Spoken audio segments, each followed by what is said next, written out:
Hi, this is Zach here with the Bulletin Board Heroes here at Zach's Traders Cafe for Wednesday, the 19th of July. Starting off with the FTSE 100, which has managed to clear two resistance lines in one go. We managed to hold that late June support there of 74.01 yesterday and the day before. And then for today's session, already broken those first the June resistance line there and then an April resistance line. And the 50-day line up towards 75.60. End of day close above the current levels, i.e. 76, 75, 60, 70, etc. Could take us up to as high as 77.70 by the end of this month. We've got a rising 200-day line, so the next time the 50 and 200-day lines cross, it could be a golden cross, which would obviously be a nice scenario for later in the summer. At this stage, only back below the June resistance line around 74.50, really delaying the idea of recovery, which has been boosted now by the RSI pushing above neutral 50 for the first time since the beginning of May, which is a long time in this kind of area. 57 right in the box seat for a move up towards the 7,800 zone. On to the DAX, which I presume would be doing or looking rather better than the FTSE, as it was looking even better when the FTSE was down. Here we've managed to consolidate above the rising 50-day line around 16,000 now. Above that, looking for an easy break of 16,300, 400, which was the May-June resistance. And then on to the top of that rising trend channel from back in August last year, as high as 17,200 by the end of next month. RSI at 56, right in the good area for the bulls, above the neutral 50 level, and obviously we're looking for, as I said, a quick break of the May-June resistance zone. Only back below the 50-day line, which it would be a surprise, would take us back down to the floor of the channel at 15,600. Moving along to the Dow, and here one can see that we've got the market pushing towards the initial target we had here at the top of a rising March trend channel, so 35,100. If we can get through that by the end of this month, we're looking for the big picture target as high as 37,300, which is the top of an August rising trend channel. You can spot the pattern here with the DAX and with the FTSE as well. And the break higher through 34,500, putting the market in a good place to break to new highs for the year and then maybe make that 37,000 target by the end of the summer. At this stage, the worst we expect is the 50-day line, 33,800.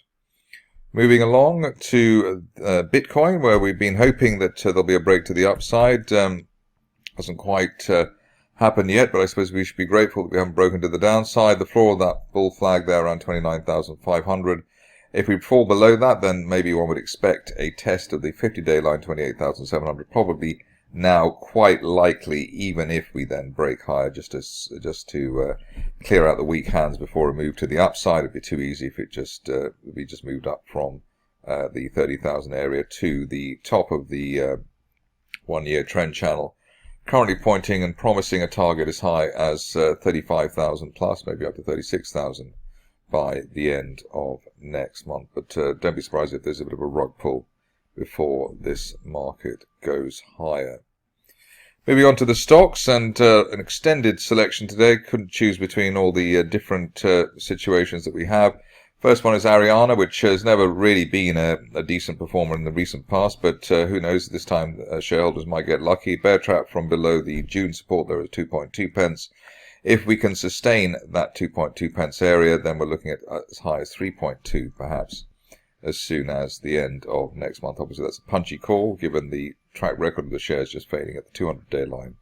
That's at 2.89, so maybe that's a more realistic target over coming weeks. But we have had bullish divergence going into the July lows, so that may be a cause for regarding this as being a sustainable turnaround. On to Angle, which is next. I've seen one or two people getting excited about it. I suppose it's been a rather hard journey over the recent past, but a falling wedge break, broken that resistance line there from April, around 12 pence, and above that we're looking for 20 pence at the top of a late May broadening triangle, and good bullish divergence there as well. So lower lows for July but the RSI pushing higher, so that should give people more confidence about that one. Stock of the week, helped along by the nudge from Simon Thompson of the Investors Chronicle, has been Cleantech Lithium, unfilled gap to the upside, one of our favorite setups, unfilled gap to the upside through the 50-day line, which is now rising.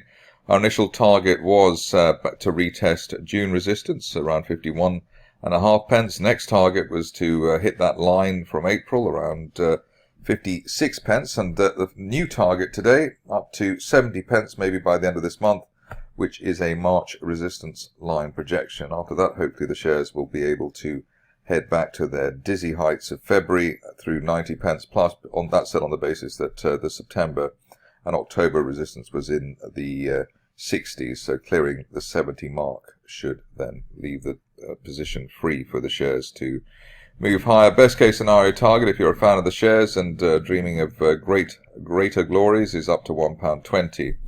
But presumably that would be 1 or 2 months away, or maybe not. Maybe it will be sooner. Moving on to Cornish Metals, which I thought looks as though it was down and out, but has managed to revive itself. Classic wedge break there from back in January. Gap above the 50-day line through 12 pence, and above 12 pence we're looking for as high as 17 pence, maybe over the next 2 to 4 weeks. So a nice change there. On to ECR Minerals, which I think I've covered quite a lot, but you can't get too much of a good thing. Here we had the breakout through the triangle there from October around 0.33 pence, and the 50-day line 0.37, above 0.37. We're looking for 0.6 pence as soon as the end of next month. Bullish divergence as well, so we're trying to ignore today's rather flat action. On to Imperial, I forgot the name of the company, East Imperial. Here we've got the shares hitting the first target here that we had at the top of that triangle. Very modest target actually, 1.2 pence, above 1.2. We're now looking for the shares to double that and head up to 2.4 pence at what is effectively the top of a broadening triangle from back in February. Hopefully we'll hit the 2.4 by the end of next month, and the way things are going, perhaps even sooner. It looks as though somebody's got rather excited about the prospects for the company today. On to Ilika, another triangle break, or falling wedge break, breaking the 36 pence level. Now level with the 200-day line. We're looking for 55 pence by the end of next month, and maybe that could be speeded up given the way that shares are moving pretty quickly. If you look in the RSI window, you can see that there's been an uptrend line there from a bullish divergence line there from back in November. So that's a long recovery process, and in fact we're looking really to up to 70 pence maybe on a 2-month view, given that extended setup and the latest bear trap in July from below March support. On to Cadence, which seems to be getting its act together at the moment. Nice turnaround for the shares. Yesterday started it off, and we're within this broadening triangle, with the top of the triangle there at 9 pence. That should be hit hopefully over the next day or two. We had bullish divergence going into this move, so not only 9 pence on the radar, but it's up to 11 pence, and maybe that we could see that by the end of this month. After that, we'd be looking for a more full-blooded recovery, given that 9 pence plus is basically a bear trap reversal from below October, or the late 2022 support that the shares had around that level. So getting back above 9 pence, really key for Cadence. On to Marechale, which, or Marechale, however you want to pronounce it. Here we've had a decent recovery, hitting our first target there at that resistance line from this time last year, around 2.2 pence, above 2.2, looking for 3.2, maybe as soon as the end of next month, given that we've had an unfilled gap to the upside over the course of the end part of June. Very impressive performance from the next stock, which is Ondo. Interviewed the company earlier this week, and the shares have basically hit the top of that rising trend channel from back in March, which was done it ahead of schedule as well. Still got the prospect of as high as 35 pence, maybe over the next few weeks after the dust settles, but want to see the shares remain above around 28 pence in order to get to 35 on Ondo. So great performance there from the company. Optibiotics, an interesting play at the moment, trying to fight the sweetener wars. Obviously, the market really likes this. Hopefully, this will be the aspartame killer with its sweet biotics product. Top of that broadening triangle there from March, as high as 13 pence initial target. Hopefully, we'll see that by the end of this month. If you're a fan of the shares and looking for the shares to deliver a fresh target, it could be up towards the 20 pence level by the end of next month. In fact, above 10 pence, which was the initial July resistance, looking for 20 on Optibiotics, and probably doing that relatively easy. It's a big story on the sweetener front. On to Powerhouse Energy, which I also interviewed quite recently. The shares have started to build from that point. It would appear broken neckline resistance there at the end of June at 0.47, above 0.47, looking not only for the 50-day line around 0.55, but up to as high as 0.75 or 0.8 by the end of next month at the top of a rising trend channel. It's a rising trend channel base from back in May. So 0.8 the best we're looking for by the end of next month. If you're cautious, you'd wait for an end-of-day close above the 50-day line, as that's block progress since March. But with that W-shaped reversal that we've had in the bullish divergence, it looks as though Powerhouse is on its way, as are some of its peers in the hydrogen area. S Ventures, the next one. I thought look at one or two Aqua stocks, because somebody has to, I suppose. Here we've got a falling trend channel, but bullish divergence just as the shares hit the lows there around 4.5 pence, above 4.5 pence, looking for up to 8 pence by the end of next month, as we have bullish divergence and a bounce off the floor of that falling trend channel from the beginning of the year. If you are looking for a best case scenario here, probably would be up towards the 18 pence area. That would fill out the rest of that triangle from the rest of the year, but obviously that should be or could be 2 or 3 months away. On to S4, which has delighted the bulls over the last couple of days.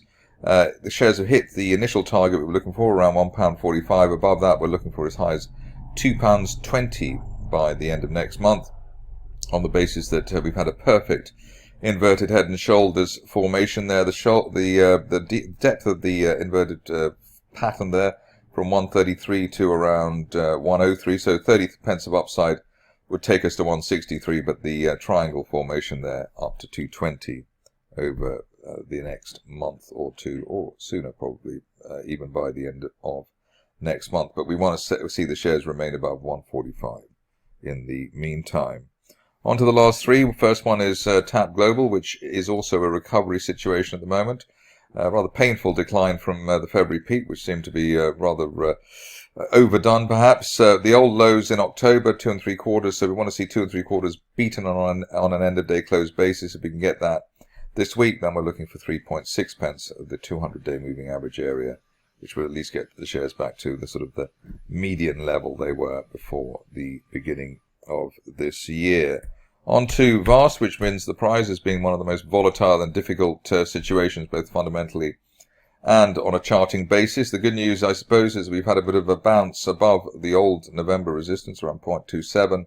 I think the lows are around 0.32 so far, but it looks as just that though there's a start of some bullish divergence there and a bounce off that falling February support line.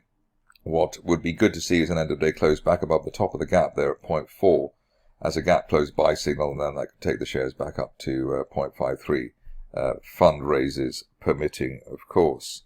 Finishing off with Extract Resources, which just for a change has behaved itself rather well. We had the shares breaking out on the Manica news, and since then we've stayed above the 50-day line at 1.55. Above that, looking for 2.6 as soon as the end of next month. Hopefully the shares will easily clear that 200-day line around 2 pence. We haven't been up above the 200-day line since basically the spring of last year. So maybe there's finally a turnaround there for Extract. That's it for me today. More updates tomorrow.